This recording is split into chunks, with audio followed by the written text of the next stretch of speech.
Welcome to the Woman Workshop. My name is Adaventure. Today on safety and health, I'm going to be talking about what to do if you're confronted by an aggressive dog. Number one, do not run. You cannot outrun a dog. Number two, turn around very gently to face the dog.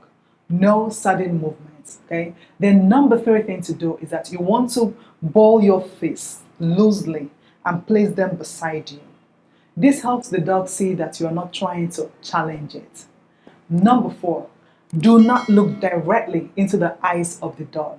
This will make the dog think that you are being aggressive, and that is not a position that you want to be in. So look down to your toes, look down to the legs of the dog or at the back of the dog.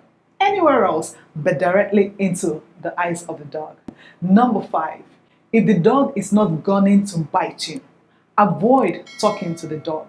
A stranger voice talking to a stranger dog is not going to help your case.